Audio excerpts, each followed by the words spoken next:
Olá, olá! Vídeo 5 do livro Como Fazer Amigos e Influenciar Pessoas, por Dale Carnegie. Bora lá! Capítulo 2. Um meio simples de causar uma boa primeira impressão. Tomei parte recentemente num jantar em Nova York. Um dos convidados, uma senhora que havia herdado uma certa quantia, estava ansiosa por causar uma impressão agradável a todos. Gastaram uma pequena fortuna em peles, diamantes e pérolas. Mas nada fez em favor de seu rosto. Irradiava aspereza e egoísmo. Não compreendeu o que todos os homens sabem, que a expressão apresentada por uma mulher na sua fisionomia é muito mais importante do que os vestidos que traz. Charles Schwab disse-me que seu sorriso valia US$ 1 milhão, e certamente estava declarando a verdade. Para a personalidade de Schwab, seu encanto, sua habilidade em fazer com que as pessoas gostassem dele, são quase inteiramente responsáveis pelo seu extraordinário êxito na vida. E um dos fatores mais atraentes de sua personalidade é o seu cativante sorriso. Ações falam mais alto que palavras, e um sorriso diz: gosto de você. Você me faz feliz. Estou satisfeito por vê-lo. Eis porque os cachorros fazem isso com saltos. Eles ficam tão contentes quando nos veem que pulam para nós. Por isso, naturalmente, nós sentimos satisfação em vê-los. O sorriso de uma criança tem o mesmo efeito. Enquanto esperava na sala de recepção de um médico, já reparou alguma vez nos rostos taciturnos das pessoas que aguardavam a sua vez? O Dr. Stephen K. Sproul, veterinário em Rayton, Missouri, lembrou-se de um dia típico de primavera quando sua sala de espera estava cheia de clientes aguardando que seus animais de estimação fossem vacinados. Ninguém dirigia a palavra a ninguém, e provavelmente todos deviam estar pensando em muitas coisas que poderiam fazer em vez de perderem tempo ali sentadas. Ele relatou numa de nossas classes. Havia 6 ou 7 clientes, quando entrou uma jovem senhora com uma criança de 9 meses e um gatinho. Como que guiada pela sorte, sentou-se perto de um cavalheiro que estava pouco mais que impaciente pela demora. Dali a pouco, o bebê o encarou e abriu um enorme sorriso tão característico dos bebês. Que fez o cavalheiro? Exatamente o que vocês ou eu faríamos, é claro. Também sorriu para o bebê. Em breve começou a entabular uma conversa com a mãe a respeito do nenê e dos netinhos que ele lhe daria. E não tardou muito, todos que estavam presentes na sala de recepção se juntaram à conversa. O aborrecimento e a tensão transformaram-se numa experiência divertida e agradável. Um sorriso insincero? Não. Este não engana ninguém. Nós conhecemos quando ele é mecânico e podemos senti-lo. Estou falando sobre um sorriso verdadeiro. Um sorriso que traz calor no coração. Um sorriso que vem de dentro. Uma espécie de sorriso que conseguirá um ótimo preço no mercado. O professor James V. McConnell, psicólogo na Universidade de Michigan, expressou dessa maneira seu ponto de vista sobre o sorriso. As pessoas que sorriem tendem a dirigir, ensinar e vender com muita eficiência, além de criar filhos mais felizes. Existe mais informação num sorriso do que numa expressão carrancuda. Por essa razão, o incentivo é um conselho instrutivo mais eficiente que a punição. O diretor da seção de empregados de um grande departamento de lojas de Nova York declarou-se que prefere contratar para a vendedora, uma jovem que não terminou o seu curso primário, mas que tem um sorriso amável, a contratar uma doutora em filosofia que tem uma fisionomia carrancuda. O efeito de um sorriso é poderoso. Mesmo quando não pode ser visto, as companhias telefônicas em todos os Estados Unidos mantêm um programa chamado de A Força do Telefone, e que é dado aos empregados que utilizam o telefone para vender seus produtos ou seus serviços. Neste programa, pedem-lhe que, ao falar ao telefone, você sorria. Seu sorriso é transmitido pela sua voz. Robert Cryer, diretor de um departamento de computação numa companhia de Cincinnati, Ohio, contou como obteve o candidato certo para um importante posto que há muito estava desocupado. Eu andava desesperado tentando recrutar um doutor na ciência da computação para trabalhar no meu departamento. Finalmente eu localizei um jovem com as qualidades ideais e que estava para se formar na Purdue University. Depois de muitas conversas telefônicas, soube que ele havia recebido várias ofertas de outras empresas, algumas delas maiores e mais conhecidas que a nossa. Quando ele aceitou o posto, fiquei contentíssimo. Depois que ele começou a trabalhar, perguntei-lhe por que nos tinha escolhido quando dispunha de melhores ofertas.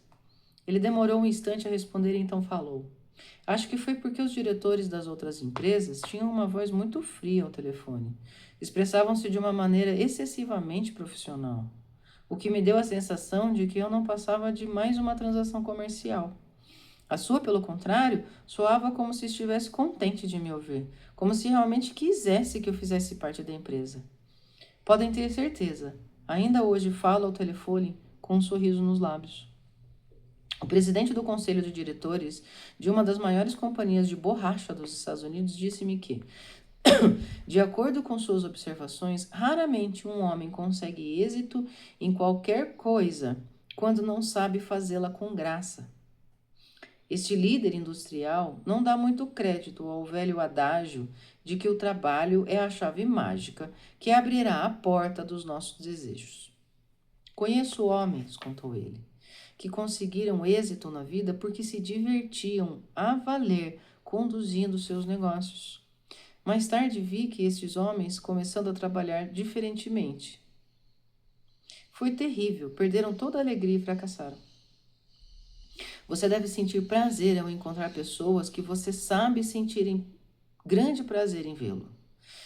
Tenho solicitado a milhares de homens de negócios que sorriam a toda hora do dia para alguém durante uma semana e voltem à classe para dizer dos resultados obtidos. Que tem acontecido? Vejamos. Eis aqui uma carta de William B. Steinhardt, um corretor de bolsa de Nova York. Seu caso não é único. Na verdade, é típico para centenas de outros. Estou casado há mais de 18 anos, escreve o Sr. Steinhardt. E em todo esse tempo, raramente sorri para minha mulher. Apenas lhe dirigia 2 dúzias de palavras, desde que me levantava até que estava pronto para sair para o trabalho. Eu era uma das piores carrancas que já andaram em Nova York, em Broadway. Desde que o senhor me pediu para fazer uma conferência sobre minha experiência com sorrisos, decidi-me a experimentá-la durante uma semana. Assim, na manhã seguinte, enquanto penteava meu cabelo, olhei para minha carrancuda fisionomia no espelho e disse para mim mesmo: Bill, você hoje vai tirar essa carranca da sua fachada, custe o que custar. Você vai sorrir. E vai começar agora mesmo. Quando me sentei para o café, saudei minha esposa com um bom dia, querida, e sorri ao dizer isso. O senhor advertiu-me de que ela ia ficar surpresa, mas não calculou bem a reação dela. Ficou confusa, chocada mesmo. Disse-lhe então que no futuro ela podia esperar tal atitude como ocorrência regular, e continuei a fazer isso todas as manhãs. Essa mudança de atitude da minha parte trouxe mais felicidade no meu lar durante 2 meses do que a que houve no ano passado. Quando saio para o meu escritório, cumprimento o rapaz do elevador do prédio de apartamentos com um bom dia e um sorriso. Cumprimento o porteiro com um sorriso. Sorrio para a caixa na estação de trem subterrâneo quando peço troco. Quando chego ao andar da bolsa, sorrio para pessoas que nunca me viram sorrir até bem pouco. Verifiquei logo que todos estavam sorrindo para mim. Trato de uma maneira carinhosa os que me procuram com queixas e lamentações. Sorrio enquanto os ouço e acho que as soluções são encontradas mais facilmente.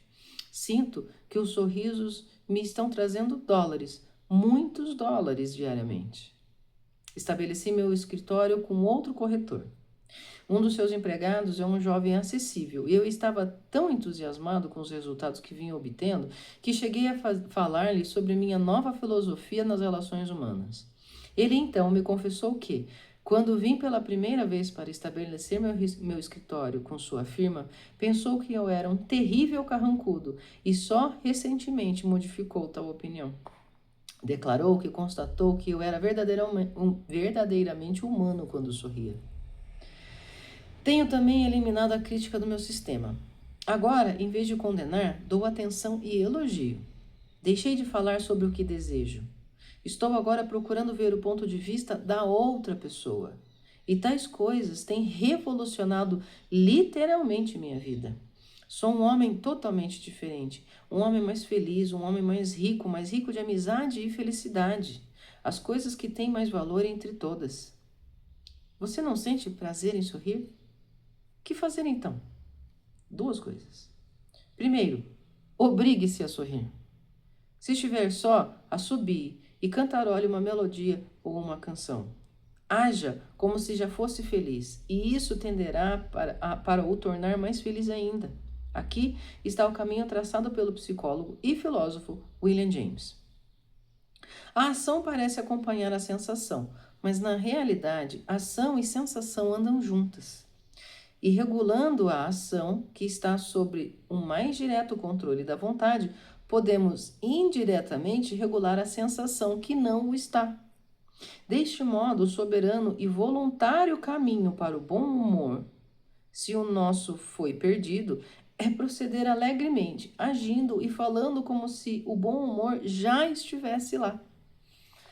Todos buscam felicidade no mundo e existe um caminho certo para encontrá-lo. É pelo controle dos seus pensamentos. A felicidade não depende de condições externas, depende de condições internas. Não é o que você tem, ou quem você é, ou onde você está, ou o que você está fazendo que o tornam feliz ou infeliz. É o que você pensa sobre isso. Por exemplo, duas pessoas podem estar no mesmo lugar, fazendo a mesma coisa. Ambas podem ter uma igual quantidade de dinheiro e prestígio, e entretanto, uma pode ser desgraçada e a outra feliz. Por quê? Devido a uma diferença de atitude mental. Eu tanto vi fisionomias felizes entre os camponeses pobres que trabalham com suas ferramentas primitivas debaixo de um sol cáustico nos trópicos, como nos escritórios equipados com ar-condicionado em Nova York, Chicago ou Los Angeles. Nada é bom ou mal, disse Shakespeare. Nosso pensamento é que o faz. Abe Lincoln, certa feita, advertiu: a maioria dos povos é tão feliz como arquiteta ser nos seus cérebros. Tinha razão. Recentemente, vi uma viva ilustração dessa verdade. Estava eu subindo as escadas da estação de Long Island, em Nova York. Bem à minha frente, 30 ou 40 crianças aleijadas, com bengalas e muletas, faziam esforços para galgar os degraus. Um menino teve que ser carregado. Fiquei admirado dos risos e da alegria dos mesmos. Falei sobre isso com um dos homens encarregados dos meninos. Ah, sim, disse ele. Quando uma criança compreende que vai ficar aleijada pelo resto da vida, choca-se, a princípio, mas depois domina a primeira impressão, resigna-se com o destino e torna-se mais feliz que as crianças normais. Gente, deixa eu abrir um parênteses. Crianças aleijadas, paraplégicos, diríamos hoje em dia. Este livro foi escrito há muito tempo e eu estou fazendo a leitura, ok? Fecho parênteses. Tirei o chapéu aos meninos aleijados. Ensinaram-me uma lição que, oxalá, jamais eu esqueça. Trabalhar sozinho, trancado numa sala de escritório, não é apenas solitário, como nega quaisquer chances de fazer amizade com os demais funcionários de uma empresa. A senhora Maria Gonzalez, de Guadalajara, no México, trabalhava nessas condições. Invejava a camaradagem partilhada pelos outros empregados quando os ouvia papear e rir. Nas primeiras semanas de trabalho na companhia, ao passar por eles, desviava o olhar timidamente para o outro lado. Depois de algumas semanas, disse a si mesma: Maria, não faz sentido esperar que suas colegas a procurem. Deve sair dessa sala e procurá-las. Na primeira oportunidade em que foi beber água no bebedouro, sustentou um sorriso nos lábios e disse: Oi, como é que você vai hoje? Para cada pessoa que encontrava no corredor. O efeito foi imediato. Sorrisos e olás. O corredor pareceu-lhe mais iluminado, o serviço mais aprazível. Foi travando conhecimento com pessoas e algumas das relações evoluíram para a amizade. O trabalho e a vida dessa mulher tornaram-se mais alegres e interessantes. Leia atentamente essa amostra do sábio conselho de Albert Hubbard, mas lembre-se de que a leitura não lhe fará bem algum, a menos que seja aplicada. Todas as vezes que for sair, encolha o queixo, firme a cabeça e enche os pulmões o mais possível. Cumprimente os amigos com um sorriso e ponha a alma em cada aperto de mão. Não receie ser mal compreendido e não gaste um minuto sequer pensando nos inimigos. Procure fixar na mente o que você gostará de fazer. E então, sem mudar de diretriz, mova-se para o objetivo visado. Pense nas grandes e esplêndidas coisas que gostaria de fazer, e assim os dias passarão, e você se sentirá inconscientemente senhor das oportunidades que lhe são requeridas para a consecução do seu desejo. Consecução do seu desejo. Do mesmo modo que o coral tira da passagem das marés os elementos essenciais para a alimentação. Tenha sempre no pensamento a pessoa capaz, importante e útil que deseja ter, e tal pensamento, a cada hora, o transformará neste indivíduo particular. O pensamento é supremo. Conserva a correta atitude mental, a atitude da coragem, da franqueza e do bom humor. Pensar acertadamente é criar. Todas as coisas emanam de um desejo, e todas as súplicas sinceras são atendidas. Tornamo-nos tal quando nossos corações estão a isso resolvidos. Mantenha o seu queixo para dentro e a cabeça firme. Nós somos deuses em crisálidas. Os antigos chineses eram bastante sábios, sábios nos caminhos do mundo, e tinham um provérbio que você e eu devíamos cortar e colar dentro dos nossos chapéus. É mais ou menos assim. Um homem sem uma fisionomia sorridente não deve abrir uma loja. Meu sorriso é o mensageiro de suas boas intenções. Seu sorriso ilumina a vida de tudo aquele que o vê. Para quem já viu uma dúzia de pessoas franzindo o sobrolho, abrindo uma carranca ou voltando o rosto, seu sorriso é como um raio de sol passando por entre as nuvens. Principalmente quando alguém vive sob a pressão dos chefes, dos clientes, dos professores, dos pais ou das crianças. Um sorriso pode fazê-lo perceber que nem tudo está perdido, que ainda existe alegria nesse mundo. Alguns anos atrás, uma grande magazine da cidade de Nova York, reconhecendo as pressões a que seus vendedores haviam se submetido durante a correria nas compras de Natal, presenteou os leitores de seus anúncios com a seguinte filosofia da casa: o valor de um sorriso no Natal. Nada custa, mas cria muito. Enriquece os recebedores sem empobrecer os doadores. Dura apenas um segundo, mas muita vez a memória o guarda para sempre. Ninguém é tão rico que possa ir adiante sem ele, e ninguém é tão pobre que não fique mais rico com seus benefícios. Traz a felicidade ao lar, alimenta a boa vontade nos negócios e é a senha dos amigos. É repouso para o fatigado, incentivo para o desanimado, alegria para o triste e o melhor antídoto da natureza para o mau humor. Não pode ser comprado, mendigado, emprestado ou roubado, pois é alguma coisa que não é artigo de valor para ninguém, senão quando dado naturalmente. Se no último minuto de confusão das compras de Natal, algum dos nossos vendedores estiver tão cansado que não lhe dê um sorriso, poderemos nós pedir-lhe para deixar-nos um dos seus? Pois ninguém necessita mais de um sorriso do que os que nada têm para dar. Princípio número 2. Sorria. Gratidão e até o próximo vídeo.